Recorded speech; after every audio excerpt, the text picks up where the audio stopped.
प्रेम से बोलिए विष्णु भगवान की जय। पुरुषोत्तम मास महात्म कथा अध्याय 10।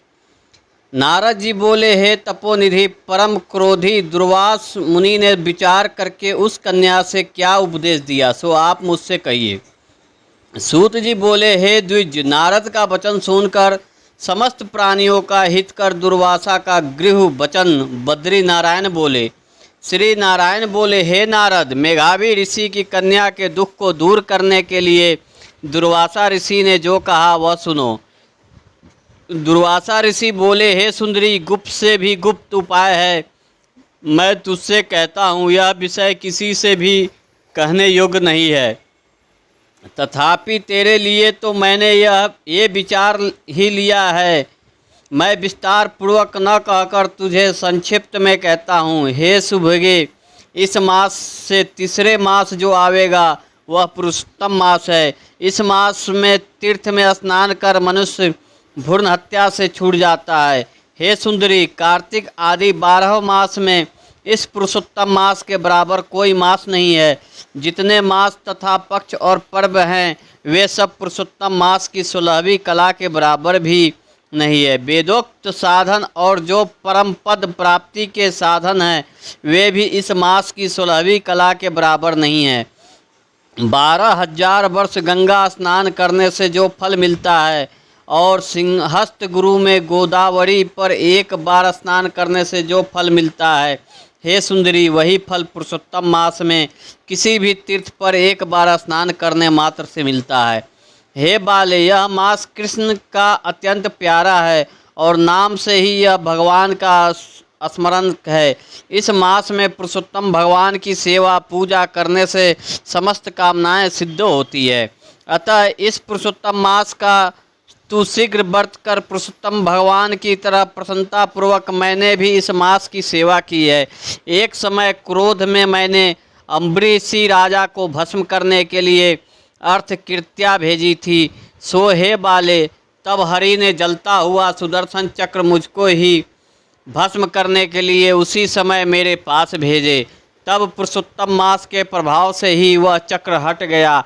हे सुंदरी, वह चक्र त्रैलोकी को भस्म करने का सामर्थ्य रखने वाला है। जब मेरे पास आकर खाली चक्र चला गया तब मुझे बड़ा विस्मय हुआ। इसलिए हे सुभगे, तू श्री पुरुषोत्तम मास का व्रत कर। इस प्रकार व्रत कर। इस प्रकार मुनि की कन्या को कहकर दुर्वासा ऋषि ने विराम लिया। श्री कृष्ण जी बोले, हे राजन, दुर्वासा का वचन सुन। भावों की प्रबलता के कारण अनसुईया से प्रेरित वह कन्या मूर्खतावश दुर्वासा से बोली। बाला बोली, हे ब्राह्मण, हे मुनि, आपने जो कहा वह मुझसे रुचता नहीं है। माघादि मास कैसे कुछ भी फल देने वाला नहीं, कार्तिक मास कम है, ऐसा आप कैसे कहते हैं? सो कहिए। वैशाख मास सेवित हुआ क्या इच्छित कामों को नहीं देता? सदाशिव आदि से लेकर सब देवता सेवा करने पर क्या फल नहीं देते हैं? अथवा पृथ्वी पर प्रत्यक्ष देव सूर्य और जगत की माता देवी क्या सब कामनाओं को देने वाली नहीं हैं? श्री गणेश क्या सेवा पाकर इच्छित वर नहीं देते हैं?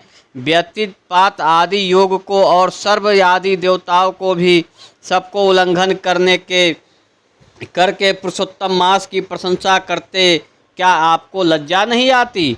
यह मास तो बड़ा मलिन और सब कामों में निंदित है। हे मुनि, इस रवि की संक्रांति से रहित मास को आप श्रेष्ठ कैसे कह सकते हैं? सब दुखों को छुड़ाने वाला परम श्री हरि को मैं जानती हूँ। हे देव, दिन रात श्री हरि का चिंतन करती मैं जानकी पति राम और पार्वती शंकर के सिवाय और किसी को नहीं देखती हूँ। हे विप्रेंद्र, अन्य कोई भी देवता ऐसा नहीं जो मेरे इस दुख को दूर करे।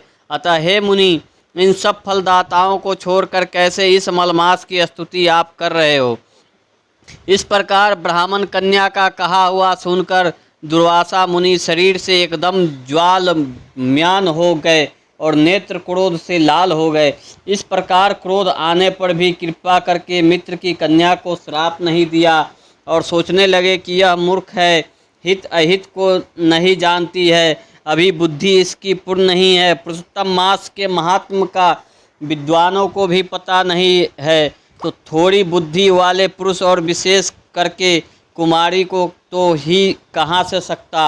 यह कुमारी कन्या माता पिता से रहित दुखाग्नि से जली हुई है, अतः अति उग्र मेरे श्राप को कैसे सहन कर सकती है। इस प्रकार सोचकर कृपा से मन में उठे क्रोध को शांत किए और स्वस्थ होकर दुर्वासा मुनि उस अति विहल कन्या से बोले। दुर्वासा बोले, हे मित्र पुत्री, तेरे ऊपर मेरा कुछ भी क्रोध नहीं है। हे निर्भाग्य, जो तेरे मन में आवे वैसा ही कर। हे बाले, और कुछ भविष्य कहता हूँ सुन। पुरुषोत्तम मास का जो तूने अनादर किया है उसका फल तुझे अवश्य मिलेगा, इस जन्म में मिले अथवा दूसरे जन्म में मिले। अब मैं नर नारायण के आश्रम में जाऊँगा। तेरा पिता मेरा मित्र थे, इसलिए मैंने श्राप नहीं दिया है। तू बाल भाव के कारण अपने शुभाशुभ तथा हिताहित को नहीं जानती है। शुभाशुभ भविष्य की कोई टाल नहीं सकता। अच्छा, हमारा बहुत समय व्यतीत हो गया, अब हम जाते हैं, तेरा कल्याण हो। श्री कृष्ण बोले। ऐसा कहकर महाक्रोधी दुर्वासा मुनि शीघ्र चले गए। दुर्वासा ऋषि के जाते ही पुरुषोत्तम की अपेक्षा करने के कारण कन्या निष्प्रभा हो गई। तदंतर बहुत देर तक कन्या न सोच विचार करे निश्चय किया कि देवताओं के भी देवता तत्काल फल देने वाले पार्वती पति शिव की तप द्वारा आराधना करूंगी। हे नृप मेघावी, ऋषि की कन्या ने मन से इस प्रकार निश्चय करके अपने आश्रम में ही रहकर भगवान शंकर के कठिन तप करने को तत्पर हो गई। सूत जी बोले, बहुत फलों के दाता लक्ष्मीपति को और वैसे ही सावित्री पति ब्रह्मा को छोड़कर एवं दुर्वासा के प्रबल वचन की निंदा कर वह ऋषि कन्या अपने आश्रम में ही अंधक को मारने वाले शंकर की सेवा के लिए तत्पर हो गई। इति श्री बृहदारण्यके पुरुषोत्तम महात्म्य 10वां अध्याय। प्रेम से बोलिए विष्णु भगवान की जय।